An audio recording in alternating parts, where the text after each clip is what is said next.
રાજા અમરીશને એકાદશીનું વ્રત, મારે આ કથા એટલા માટે કેવી છે કે આજે એકાદશી છે એટલા માટે. તમે બધા બપોરે કઈ ફરાળ લીધું નથી ને એટલા માટે વ્રતને કેવી છે. અમુક તો બબે એકાદશી કરી, કાલે રહી ગયા ને આ તો પરાણે થઈ. હા, નહોતી રહેવી તોય થઈ. કેટલા લોકો પ્રેમથી રહ્યા છો? હાથું બોલજો. ભાવથી રહ્યા છો ને તો વાંધો નહીં. ન કરી કે દાદા કીધું છે કાલે તો ફરાળ જ આવવાનું છે, પછી હાલો ને રહી નાખી. બીજું હું તો આ જગન્નાથ ભગવાન આવશે. ધન્ય એકાદશી, એકાદશી કરીએ તો વ્રજ સુખ પામીએ. ધન્ય એકાદશી, એકાદશી કરીએ તો વ્રજ સુખ પામીએ. એકાદશીના વ્રતનો બહુ મહિમા છે. એકાદશીના દિવસે તમારા હાથમાં ગમે તેવું આવે મોઢામાં ન નાખો. મેં એવું સાંભળ્યું છે કે પ્રસાદને અન્ન ન કહેવાય. પ્રસાદને અન્ન ન કહેવાય આવું મેં સાંભળ્યું છે. પણ એક કથા બહુ સુંદર મળી છે. પ્રસાદ પણ ન ખાવું. અને એ કથા છે જગન્નાથપુરીની. અહીંયા બેઠા છે અહીં જ કથા કરાય ને. અને આ વાસ્તવિકમાં હકીકત ઘટના છે. વૈષ્ણવ સંપ્રદાયમાં વલ્લભાચાર્ય મહારાજની કથા છે જગન્નાથપુરીમાં. અહીં શેનો પ્રસાદ અપાય છે? અહીંયા ચોખાનો. હે ને? ચોખા અનાજ કહેવાય. એકાદશીના દિવસે અનાજ ખાવાની શાસ્ત્રમાં ના પાડી છે. અનાજ ખાવું નહીં. અને આજના દિવસે અનાજ ખાઈ અનાજ નથી ગણાતું, પરમાટી ગણાય છે. એકાદશીના દિવસે અનાજ ન ખાવું. વલ્લભાચાર્ય પ્રભુ અહીંયા જગન્નાથપુરીમાં આવ્યા. એકાદશીનો દિવસ હતો. ભગવાન વલ્લભાચાર્ય મહારાજના હાથમાં પ્રસાદ આવ્યો. હવે એકાદશીનો દિવસ ચોખાનો પ્રસાદ કેમ ખાવો? શું કર્યું એને? શું કર્યું છે તમે વિચાર કરો. વાહ પ્રભુ, તમારો પ્રસાદ, હું કેટલો પાવન બન્યો. મને મારા જગન્નાથ પ્રભુનો પ્રસાદ મારા હાથમાં આવ્યો. આખી રાત પ્રસાદના વખાણ કર્યા અને એકાદશીનો ભાગ સંપન્ન થયો. દ્વાદશના દિવસે પ્રસાદ ખાધો. આ 11નો મહિમા છે સાહેબ. 11નો મહિમા છે. એટલે કહ્યું ધન્ય એકાદશી, એકાદશી કરીએ તો વ્રજ સુખ પામીએ.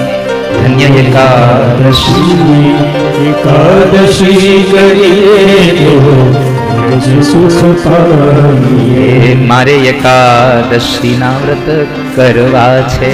મારે એકાદશીના વ્રત કરવા છે. મારે ધ્યાન હરિના ધરવા છે. મારે ધ્યાન હરિના ધરવા છે. મારે વ્રજમાં જઈને વસવું છે. મારે વ્રજમાં જઈને વસવું છે. તમને જો અહીંયા એવું ન લાગ્યું? એક શબ્દમાં ભેદ ન લાગ્યો?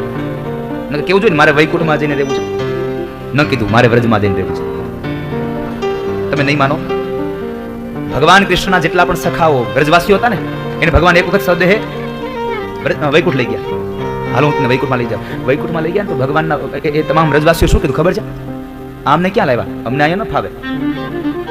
એને વૈકુંઠ ન ફાવ્યું. એ મને અમને વ્રજમાં રહેવા દે.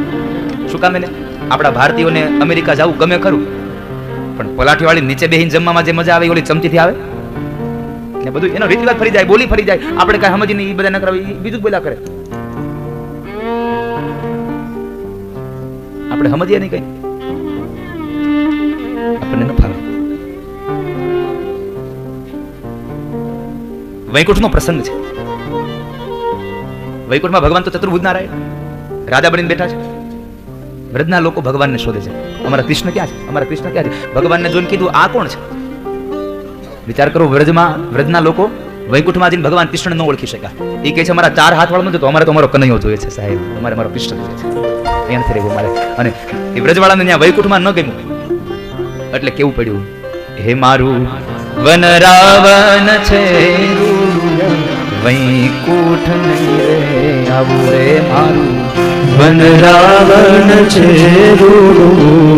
વૈકુંઠ નહીં રે આવું. રે મારું વન રાવણ છે રૂડું કે વૈકુંઠ નહીં રે આવું. મારું વન રાવણ છે વૈકુંઠ નહીં રે. એની પછીની પંક્તિ બહુ સરસ છે. બેસીને રેવું મારે ટગમગ જોવું, બેસીને અમારે બેઠું રહેવાનું, અમારો બેઠો જોયા કરવાનો, અમારો કનૈયો ક્યાં ગયો, કનૈયો ક્યાં ગયો. એના કરતા તો અમારું વૈકુંઠ નહીં, અમારું વ્રજવાળું છે સાહેબ. એટલા ગીત રચાયું છે કે વ્રજવાળાને વૈકુંઠ ન ગયું, એનું વ્રજ ગયું છે. એટલે કહ્યું બેસીને રહેવું મારે ટગ ટગ જોવું, બેસીને રહેવું મારે ટગ ટગ જોવું. શું કીધું કવિએ, શું માંગ્યું? મારે વ્રજમાં જઈને વસવું છે, મારે વ્રજમાં જઈને વસવું છે. ધન્ય એકાદશી, એકાદશી કરીએ તો વ્રજ સુખ પામીએ. ધન્ય એકાદશી, એકાદશી કરીએ તો વ્રજ સુખ પામીએ. એકાદશી રહેવાની હોય, કેમ રહેવાની હોય? એકાદશી કેમ રહેવાની હોય? 3 ટાણા ખાવાનું ને વાહવા દેવું. અમુક અમુક તો ફરાળ હાટું રે, ફરાળ હાટું રે. અને ફરાળ તો કઈ જાજુ હોય નહીં, ખાવ થોડું, લીલા નાળિયેર જેટલું ખાવ થોડું. થોડીક સૂકી ભાજી હોય 250 ગ્રામ, 100 ગ્રામ જેટલો ઓલો થોડોક ચેવડો હોય, 4-5 રાજગરાની પૂરી હોય, થોડીક ખીચડી હોય. આ બધું તીખું તીખું ભાવે ને થોડોક શીરો બનાવવો પડે, થોડોક શીરો બનાવે. શીરો બહુ ગળો લાગે એટલે વળી હારે થોડુંક મરચું રાખે, કાં થોડાક સિંગના દાણા હોય, વેફર હોય, કોરેડ તો જોઈ. એકાદ વાટકો દહીં નો હોય, છેલ્લે 1 ગ્લાસ દૂધ હોય, અને હાવ ફ્રૂટ વગેરે તો કઈ ખવાય નહીં, એટલે અડધું સફરજન ને 2 કેળા હોય. થોડુંક આમ તો ફરાળ કરે, અને પછી કહે કે આજ મારી એકાદશી છે, મારી એકાદશી છે. આખા શ્રાવણ મહિનાના ઉપવાસ કરે, પછી હું કે ખબર ગામને ફરતા આખા મહિનાના 1 ટાણા કર્યા ને વજન ઘટી ગયું. હા, આખા મહિનાના 1 ટાણા કરે તો વજન ઘટી જાય ને, પણ એને ખબર ન હોય, તારો નહીં, વેફરની ડબ્બાનો વજન ઘટી ગયો, પણ વેફરના ડબ્બાનો. હરે ફરે તળે, હરે ફરે તળે. સવાર પડ્યું ને ખાધા શિંગદાણા, સવાર પડ્યું ને ખાધા શિંગદાણા.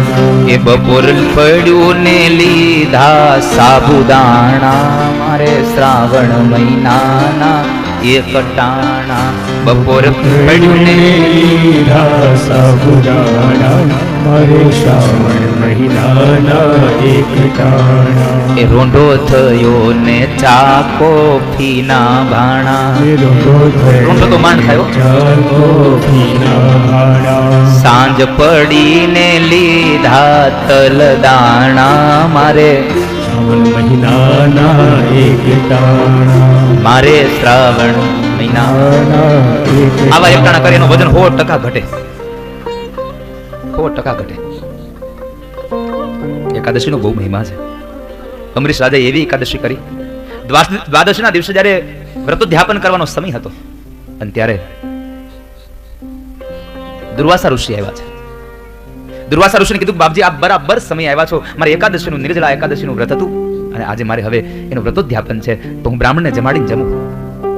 ભલે રાજા, પણ હું સંધ્યા કરી લઉં એટલી વાર માટે. થોભી જા, ભલે બાપ જ્યાં કરી આવું. દુર્વાસા ઋષિ સંધ્યા કરવા ગયા, મન લાગી ગયું, દ્વાદશીનો ભાગ પસાર માંડ્યો થવા. વ્રત કેવું કરવું યાદ રાખજો. દ્વાદશીનો ભાગ પસાર થવા લાગ્યો. હવે આ બાજુ અંગ્રેજ રાજાને થોડી ચિંતા થઈ, હવે શું કરું? એને પોતાના રાજવીઓને બધાને પ્રશ્ન કર્યો, સભાસદોને, ભાઈ શું કરું? દુર્વાસા ઋષિને મેં જમાડીને જમવાની વાત કરી છે, અને હવે એ જતા રહ્યા છે પૂજામાં. હવે જો નહીં આવે તો દ્વાદશીનો ભાગ સંપન્ન થઈ જશે, તો મારું વ્રતોધ્યાપન નહીં થાય, તો મારું વ્રત તૂટી જશે, શું કરું?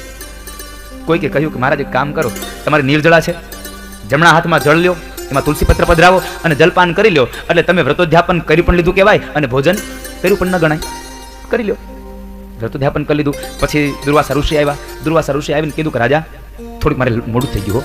અરે ભલે ભલે બાપજી, કઈ વાંધો નહીં, તું જમો કે? અરે બાપજી, તમને જમાડવાની વાત કરી, પછી તમને જમાડ્યા વગર મારાથી કેમ જમાય? હું ન જમી શકું, હું ન જમી શકું. પણ પણ મેં વ્રતોધ્યાપન કરી લીધું છે. વ્રતોધ્યાપન કરી લીધું એટલા શબ્દો સાંભળ્યા અને એ જ ઋષિને ખૂબ ક્રોધ આવ્યો અને એને કૃત્યાને ઉત્પન્ન કરી. કૃત્યા જ્યાં અમરીશ રાજાને મારવા જાય, પણ અમરીશ રાજાને ભગવાને એની આ વ્રતોધ્યાપનથી, આ વ્રત કરવાથી ભગવાન એટલા પ્રસન્ન થયા, ભગવાને પોતાનું સુદર્શન ચક્ર અમરીશ રાજાને આપ્યું હતું તારી રક્ષા માટે. અને એ જ સુદર્શન ચક્ર એ કૃત્યાને મારી, કૃત્યાનો વધ કર્યો અને પછી પડ્યું દુર્વાસા ઋષિની પાછળ. આગળ દુર્વાસા, પાછળ ચક્ર આયલું જાય. 1 વર્ષ સુધી દુર્વાસા ફરતા રહ્યા, સંતાતા. 1 વર્ષ થયું. અંતે ભગવાન નારાયણ પાસે ગયા, પ્રભુ તમારા ચક્રને શાંત કરો, મને મારી નાખશે. ભગવાન નારાયણે કીધું કે દુર્વાસા ઋષિ તમે ખોટા અહીંયા આવ્યા. આ ચક્ર મારું ક્યાં છે? મેં તો અમરીશને આપી દીધું છે. તમે અમરીશ પાસે જાઓ. હવે આ કેવી માથા ભારે થઈ? જેની માથે ક્રોધ કર્યો એની પાસે પાછી માફી માંગવાની. પણ જીવ તો બધાને વાલે હોય ને, એટલે ગરજે તો બધા આવ્યા દુર્વાસા ઋષિ અમરીશ રાજા પાસે. રાજા મને બતાવી લે, 2 હાથ જોડ્યા. અમરીશ રાજા કહે છે બાપજી શું કરો છો? આ મને પાપમાં નાખો છો? તું બીજી વાત પછી કરજે, પેલા તારા ચક્રને શાંત કર, મને મારી નાખશે. અમરીશ રાજાએ ચક્રની પ્રાર્થના કરી, ચક્ર શાંત થયું. થોડી વાર પછી દુર્વાસા ઋષિ ચાલતા થયા અને અમરીશ રાજા બોલ્યા છે બાપજી ક્યાં જાઓ છો? ભોજન કરતા જાઓ અને તમારા દાસને ભોજન કરાવતા જાઓ. આજે 1 વર્ષનો સમય વીતી ગયો, મેં મારા મોઢામાં અનાજનો દાણો નથી નાખ્યો હજી સુધી. 1 વર્ષનો સમય વીતી ગયો, મેં અનાજનો દાણો નથી નાખ્યો. આ વ્રત છે. અને આપણે તો એકાદશી રહ્યા હોય, જો સારું કઈક ઘરે કોઈક લઈ આવ્યું, આવતી રહેવું. હવે આજ નથી, એકાદશી કરજો. અને એકાદશી કરશો તો જ શું થશે? વ્રજ સુખ પામશો. એ કથા બતાવી. ત્યારબાદ સગર ચરિત્રની કથામાં ગંગા અવતરણની કથા, 60,000 સગર પુત્રોના ઉદ્ધાર માટે ભગીરથ દ્વારા માં ગંગાનું અવતરણ થયું. અને એ પાપમાંથી મનન તમને મુક્ત કરનારી ગંગા, પાપીને પણ મુક્ત કરનારી, પાપીને પણ પાવન કરનારી, પતિત કરનારી ગંગા, પતિત પાવની ગંગા. એટલે કહેવું ગમે, ચલો રે મન ગંગા યમુના, ચલો રે ગંગાના કિનારે જાય તો માણસ પતિત પાવન બની જાય છે, પાવન પવિત્ર બને છે. કારણ કે ગંગાનો એક હેતુ છે, મારે દુનિયાને પવિત્ર કરવું છે પોતે. અને છતાં પણ યાદ રાખજો, બીજાને પવિત્ર કરીને પણ પોતે અપવિત્ર નથી થઈ. ગંગા મેલી હોય ન શકે. તો આપણે કહે છે કે રામ કરી ગંગા મેલી હો ગઈ, ગંગા મેલી જ ન હોય શકે. ગંગા તો સદૈવ પવિત્ર છે. ચલો રે મન ગંગા યમુના તીર, ચલો રે મન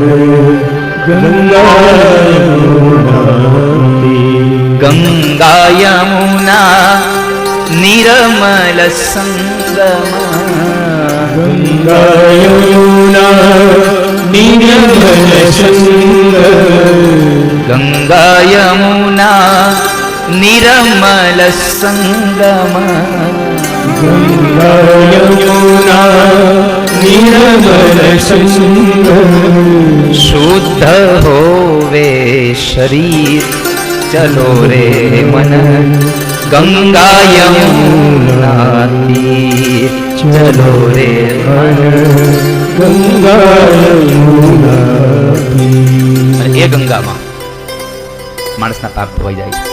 પતિત પાવની ગંગામાં 60,000 સગર પુત્રોના ઉદ્ધાર માટે ગંગાનું અવતરણ થયું. એમ કહેવાય છે કે કણ કટકો હાડકો જો ગંગા તટ જાય, માનવ કુળમાં કોઈ દી ભૂત સર્જે નહીં ભાગીરથી. જો નાનો એવો ટુકડો પણ અસ્થિનો એમાં પધરાવવામાં આવે તો એના કુળમાં કોઈ દી ભૂત ન થાય. આવી પતિત પાવનીમાં ગંગા. અને ઈ ગંગાના કિનારે ભાદરવા મહિનામાં પિતૃ મોક્ષમાં, પિતૃ માસમાં ભાગવત કથા છે. તમને બધાને કહું છું, ન્યાય આવજો, ન્યાય આવજો.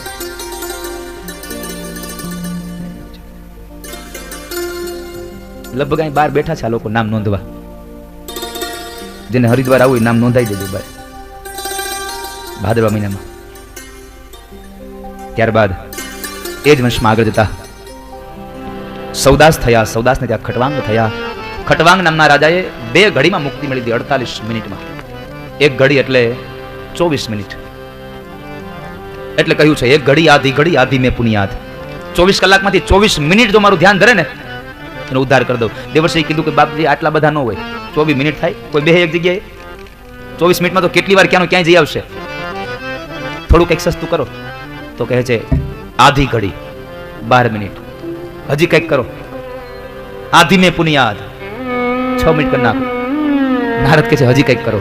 ભગવાન કહે છે કામ કરો, તમે આમ નહીં માનો, કળયુગના કાળની અંદર જે કોઈ માણસ, જે કોઈ જીવાત્મા ગાયના શીંગ ઉપર એક રાયનો દાણો ટકે એટલી વાર જો મારામાં મન લગાડશે તો હું એને મુક્તિ આપી દઈશ અને મોક્ષ આપી દઈશ, એનું તમામ ઈચ્છિત સંપન્ન કરીશ. એક ઘડી આધી ઘડી આધિ में पुण्याद तुलसी संगत साधु की कोटि कटे अपराध. એક ઘડી આદિ में भी पुण्याद. જો કોઈને એકલો સંગ થઈ જાય ને તો ઉદ્ધાર થઈ જાય. એવું આ રામચરિતમાનસમાં 48 મિનિટમાં 2 ઘડીમાં ખટવાંગ રાજાએ મુક્તિ મેળવી લીધી. એમને ત્યાં રઘુ થયા, રઘુને ત્યાં પૃથુશ્રવાને ત્યાં અજને ત્યાં દશરથ, અને દશરથને ત્યાં સ્વયં મર્યાદા પુરુષોત્તમ રામનું પ્રાગટ્ય થાય. એ ભગવાન રામના જન્મોત્સવની ગાથા. એટલે થોડી વાર માટે હું તમને ભાગવતમાંથી બહાર લઈ જઈ રામાયણમાં લઈ જાઉં.